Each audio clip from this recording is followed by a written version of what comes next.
Is a Christian wife obligated to please her husband sexually because, after all, her body does not belong to her, but it belongs to her husband? How does a married couple interpret, understand, and carry this particular verse out? And what does the Bible have to say to singles about celibacy? That's coming up today on The Beat.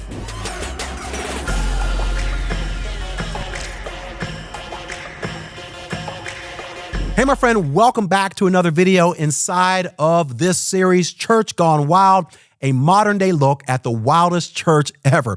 And boy, I tell you, the more we get into this book, the wilder this church becomes. And today, guys, we're going to be talking about this issue of marriage and sex. And we're entering into a section of the book where Paul is essentially responding to certain questions that the church wrote him in a letter. If you'll recall, in 1 Corinthians chapter 16, verse 17, Paul says this, "I am very glad that Stephanas, Fortunatus, and Achaicus have come here. They have been providing the help you weren't here to give me." So it's assumed that they must have delivered a letter to Paul with some very specific questions that the Corinthian church had for their founding pastor. And one of those questions was with regard to marriage. Now, before we jump in, I want to just provide, as I always like to do, some context for what was actually going on in the church located at Corinth. One of the things that was happening was that there were mixed marriages. And what I mean by mixed marriages is that there were people who were Christian and they were married to a non-Christian. And so this was an issue because some of the Christians were like, hey, you know what? Maybe when we got married, both of us were non-Christian, but now that I've become a Christian, I can't have sex with you because I'll be having sex with an unbeliever. I'll be joining myself with somebody who's not a believer. So I can't do that because even though you're my spouse, you're a pagan and I'm a Christian and we just can't kind of come together. So that was one issue that Paul had to deal with. But another issue was that marriage was being commanded as if to say, well, if you're not getting married, then you're less than. As a matter of fact, the Jews had a list of 7 types of people who would not go to heaven. At the top of the list was a man who was not married. The Jewish teaching regarded marriage as a duty so that a man was considered to have sinned if he had reached the age of 20 without marrying. That's how serious this culture taught marriage, right? They were like, hey, you need to be married. And if you don't, you're living in sin. So in the midst of all of that, Paul writes this, "Now concerning the things of which you wrote to me," once again, he's replying to their question, "it is good for a man not to touch a woman." Now, he's just not talking about you don't want to touch a woman at all. The Greek word here for touch is actually the word hapto, which can be translated to light or kindle a fire. So basically, he's saying it is good for a man not to light a fire or kindle a fire in a woman. So he says, brothers, if you're single, this is a good thing for you to be single and celibate. Now, this is interesting to me because, as an aside, oftentimes when I talk to some of my single friends, and a lot of times maybe it's because they come out of a divorce and they claim to be Christian now. And they're like, I'm like, hey, are you planning on getting married again? Oh, no, not me. No, I'm straight. I ain't never getting married again. And then I always ask them a follow-up question. Oh, really? So do you plan on being celibate for the rest of your life? And then crickets, nobody's saying anything, no answer, anything at all, right?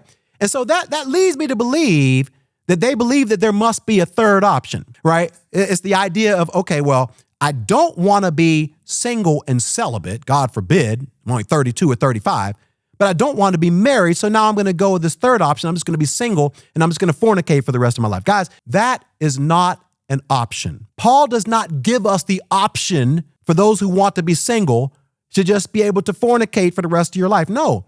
This is the reason why he says if you can't control yourself, the only other option is to get married. Notice he says here, yes, celibacy is good, but celibacy is tough, right? He says, nevertheless, because of sexual immorality, because of all the things that are going on, because of how sexualized our culture is, because of our natural innate sexual desires, he says, let each man have his own wife and let each woman have her own husband. Notice, Paul does not give a third option. He says, if you can't control yourself, The only option that I'm giving you is marriage. So before we move on to the married couples, if you're single, and the next time you say you want to stay single for the rest of your life, just remember that means that you need to be celibate for the rest of your life as well. But because God knows every person cannot, he says the natural order for most people is that you should get married. Now, if you're married, he starts to have some discussions with them. And he says, let the husband render to his wife the affection due her, and likewise also the wife to her husband. So basically, he says this, guys, this word here for affection is actually the word debt, or an obligation to fulfill a debt. He says, men, we are under an obligation to please or to bring pleasure to our wife. It's not just one way, right? And that is oftentimes we wonder, well, why come my wife don't want to have sex with me? Maybe it's because it's all about you. And what's interesting, because this was in a culture where you wouldn't think that women's sexual desires and women's sexual rights would be elevated. But Paul says, hey, no, husbands, you have to put in some work, all right? I'm trying to keep it PG, but you got to put in some work and please her. Notice, now we come to the verse that many men love to use. And brothers, let me just say this. If you ever have to use this verse in your marriage, you might not be leading well. It should be seldom, if ever, that you should have to pull rank and use this verse to convince your wife to have sex with you. Notice it says here, the wife does not have authority over her own body, but the husband does. Many a man throughout history has used that verse. You know what? The Bible says that your body belongs to me, not you. So therefore, I can do whatever I want, whenever I want, in whatever way I want to, because your body belongs to me. And likewise, the husband does not have authority over his own body, but the wife does. Now, just to be clear, Paul is assuming that what is undergirding this entire marriage relationship is an Ephesians 5 type of understanding, which is husbands are loving their wives and wives are respecting or submitting to their husbands. If that is the undergirding, then sometimes, brothers, the loving thing to do is understand that your wife isn't in the mood and you know what, you need to just chill and cool off, right? That's the loving thing to do. So if you are loving your wife as Christ loved the church, and she is wanting to please you by submitting to you, if those two things are working together, then and only then you can say, okay, well, she doesn't have authority over her body. I do. I don't have authority over my body. She does. So now the question becomes, is it ever right to abstain from sex inside of marriage? Let's see what Paul has to say.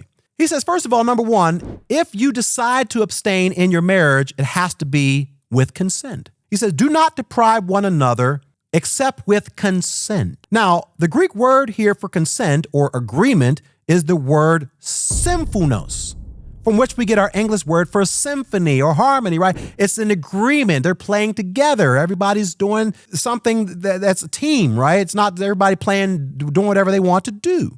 So he says, first and foremost, if you ever are going to abstain from sex, you both need to agree. Not just one person, well, I don't want to do anything anymore. No, you have to agree. And then it says it must be for a fixed time. Do not deprive one another except with consent for a time. Now, there are a couple of different Greek words for time, one of which is chronos, from which we get our English word chronology. Another was kairos, or a fixed, appointed, definite time. Kairos is the one here, right? It's saying, you need to set a specific time, a definite time, a duration for how long you all are going to abstain from sex. And then he goes on and says it must be for a specific purpose. Once again, do not deprive one another except with consent for a time that you may give yourselves to fasting and prayer. So if you ain't fasting and you ain't praying, y'all need to be having sex. Basically is what he's saying, right? In other words, if there's no specific purpose behind why you are abstaining, then the natural thing is that you all need to be having sex. And number 4, he says sex should never be used as a tool for manipulation. Notice what it says. Do not deprive one another except with consent for a time that you may give yourselves to fasting and prayer. And then he says, come together again. He's commanding you so that Satan does not tempt you because of your lack of self-control. Brothers and sisters, if you are using sex to manipulate your spouse or using it as a way to get them to do what you want them to do, you are in sin. I said it. Paul said it, because you are putting your spouse in a position where they are going to be tempted because of their lack of self-control. Why would you do that unless you're trying to purposely sabotage your own marriage? Now, what do you do if you're in a sexless marriage? Let's just say you're married, you want to have more sex, but it just ain't happening, right? What do you do in that situation? Well, I'm gonna tell you some things that you don't do. And brothers, I'm talking primarily to you right now. Number one, don't pout. Don't pout. Oh man, I wish I could have more. You need to do more for me and blah, blah, blah. That ain't gonna work, all right? So pouting is not something that you wanna do. Number two, don't blame. Don't blame her. Don't blame him. If you're a woman, you're blaming your husband. That's not going to work. Number three, don't start watching inappropriate stuff online to try to substitute what you say that you should be getting, and then you're going to justify, well, if my wife would serve me, I wouldn't have to look at this stuff. No, don't do that. Don't emotionally disconnect. Don't just say, well, you know what? I'm just going to just disconnect from my marriage because you know what? They don't want to serve me, and so you know what? I'm just going to disconnect. Number five, don't just have an affair. Don't just go outside your marriage. And number six, don't get a divorce simply because you are not getting your needs met. Instead, do this. I want to encourage you to get to the root of the problem. What is the real problem that's going on in your marriage that is causing you all not to connect physically? And let me give you a few common ones. Number one, it could be a hormonal change. It could be something going on, particularly in the woman's body, where something hormonally is just different, and her desire, or his desire for that matter, is a little bit different than it used to be. You might need to go get that checked out. Number two, it might be an issue from their past. Maybe there's something that they haven't dealt with from their past that is causing a barrier between them and you, and it's hindering them from being able to respond to you physically. You need to figure out what that is. Number three, it could be an interpersonal issue.